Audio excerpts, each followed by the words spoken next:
ৰুমৰ ভিতৰত চাৰিজন ডেকা ল'ৰা একো নোখোৱাকে কোনোৱে নমৰাকে একো বেমাৰ নোহোৱাকে একেটা সময়তে চাৰিজনকৈ যুৱক কেনেকৈ মৃত্যুৰ মুখত পৰিব পাৰে কিবা এটাতো ৰহস্য আছে।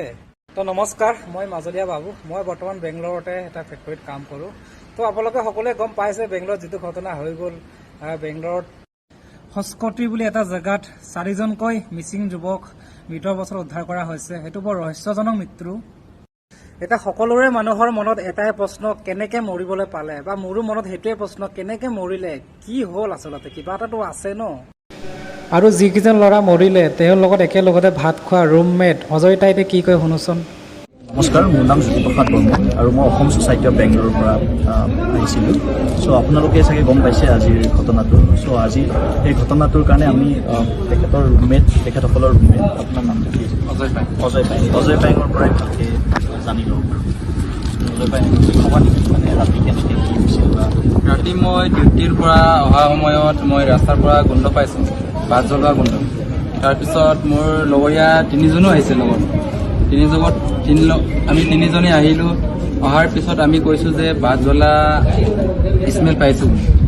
তাৰপিছত ৰুমৰ ওচৰত আহি মই নিজে গম পালোঁ যে আমাৰ ৰুমতে পূৰা জ্বলি আছে।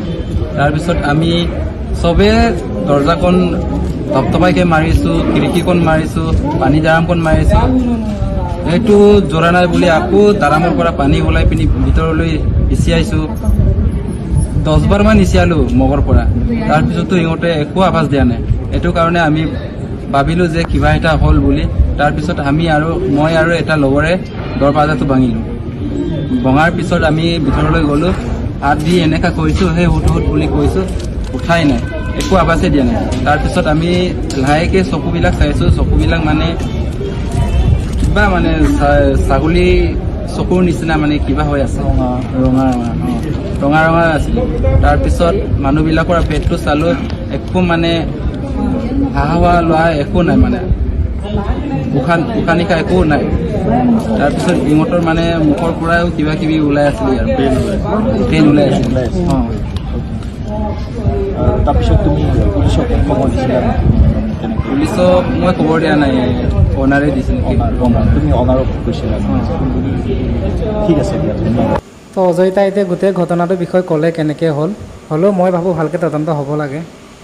মানুহৰ সুৰক্ষিত নিৰাপত্তা জেগাতে হৈছে ৰুম, আৰু ৰুমৰ ভিতৰত যদি এনেকুৱা ধৰণৰ ঘটনা হয় তেতিয়াহ'লে মানুহ সুৰক্ষিত থাকিব কেনেকৈ? ক'ত মানুহৰ সুৰক্ষিত, মানে নিৰাপত্তা ঠাই ক'ত মানুহৰ?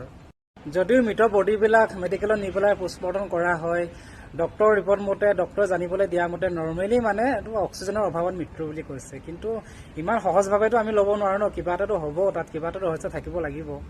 কিন্তু বেংগলোৰ TMPK ফালৰ পৰা জানিব পোৱা মতে সিদিনা যিটো ৰিপৰ্ট দিয়া হ'ল, মেডিকেল ৰিপৰ্ট নৰ্মেল, যিটো অক্সিজেন অভাৱ বুলি ৰিপৰ্ট দিয়া হ'ল, সেইটো এটা নৰ্মেল ৰিপৰ্ট হয়। ফাইনেল ৰিপৰ্ট এতিয়াও আহিবলৈ বাকী আছে বুলি কৈছে। 2-3 দিনৰ পিছতে ফাইনেল যিটো ৰিপৰ্ট হয় সেইটো আহিব বুলি কৈছে। তো 3 দিন আমি ৱেইট কৰিব লাগিব। তো কি ক'ম, খুব বেয়া লগা ঘটনা। চাওঁচোন কি হয়গৈ।